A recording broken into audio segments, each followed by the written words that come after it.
ગુજરાતમાં નગરપાલિકા, મહાનગરપાલિકા તેમજ જિલ્લા અને તાલુકા પંચાયતોની ચૂંટણીઓનું કાઉન્ટડાઉન શરૂ થઈ ગયું છે.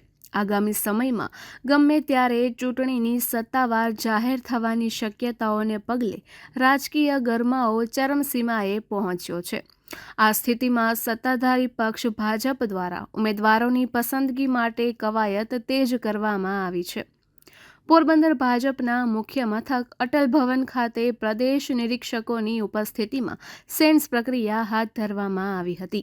આ પ્રક્રિયામાં જિલ્લા પંચાયત ઉપરાંત પોરબંદર, રાણાવાવ અને કુતિયાણા એમ 3 તાલુકા પંચાયતોની બેઠકો માટે ઉમેદવારોની પસંદગી અંગે ચર્ચા કરવામાં આવી હતી. ગ્રામ્ય વિસ્તારોમાંથી ઉમેદવારી કરવા ઈચ્છતા દાવેદારોની સંખ્યા એટલી મોટી હતી કે ભાજપ કાર્યાલયની આસપાસ વાહનોના થપ્પા લાગી ગયા હતા અને ટ્રાફિક જામ જેવી સ્થિતિ સર્જાઈ હતી.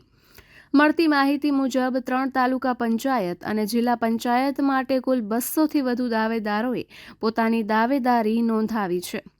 એક બેઠક માટે અનેક દાવેદારો મેદાનમાં હોવાને કારણે પક્ષમાં તે યોગ્ય ઉમેદવાર કરવાની પસંદગી પડકારજનક બની શકે છે. બીજી તરફ મહાનગરપાલિકાની 52 બેઠકો માટે પણ પક્ષમાં ભારે ઉત્સાહ જોવા મળ્યો હતો, જ્યાં જે માત્ર ફોર્મ ભરવાની કાર્યવાહી દરમિયાન જ 400થી વધુ દાવેદારોએ પોતાની ઈચ્છા વ્યક્ત કરી હતી. મહાનગરપાલિકા માટેની સેન્સ પ્રક્રિયા આજે બુધવારે હાથ ધરવામાં આવશે. આ વખતની સેન્સ પ્રક્રિયામાં એક બાબતે સૌનું ધ્યાન ખેંચ્યું હતું અને તે હતું ભાજપનું મીડિયા પ્રત્યેનું વલણ. સામાન્ય રીતે આવી પ્રક્રિયામાં મીડિયાને જાણ કરવામાં આવતી હોય છે, પરંતુ આ વખતે ભાજપ દ્વારા મીડિયાને કોઈ પણ પ્રકારની જાણ કરવામાં આવી ન હતી.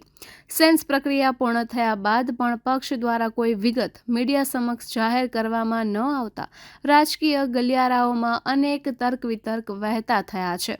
શું આ કોઈ ખાસ રણનીતિનો ભાગ છે કે પછી આંતરિક વિખવાદ ટાળવાનો પ્રયાસ? તે અંગે ચર્ચાઓએ જોર પકડ્યું છે. રાજકીય વિશ્લેષકોનું માનવું છે કે પક્ષ આંતરિક મતભેદો ટાળવા અને મજબૂત ઉમેદવારો પસંદ કરવા માટે આ વખતે વધુ ગોપનીયતા જાળવી રહ્યો છે, પરંતુ બીજી તરફ પારદર્શિતાના અભાવને લઈને પ્રશ્નો પણ ઊભા થઈ રહ્યા છે. સ્થાનિક સ્તરે દાવેદારોની મોટી સંખ્યા એ વાતનો સંકેત આપે છે કે ભાજપમાં ટિકિટ માટે ભારે સ્પર્ધા છે અને દરેક ઉમેદવાર પોતાની દાવેદારી મજબૂત કરવા પ્રયત્નશીલ છે.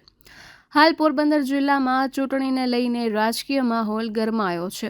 આગામી દિવસોમાં ચૂંટણી જાહેર થતાં જ પ્રચાર અને રાજકીય દાવપેચ વધુ તેજ બનવાની શક્યતા છે. હવે સૌની નજર ભાજપ દ્વારા અંતિમ ઉમેદવારોની જાહેરાત પર છે, જે ચૂંટણીના સમીકરણોને પ્રભાવિત કરી શકે છે. હવે જોવાનું એ રહેશે કે આટલા બધા દાવેદારોમાંથી પક્ષ કયા ચહેરાઓ પર પસંદગીનો કળશ દોરે છે. નિપુલ પોપટ, પોરબંદર ટાઈમ્સ.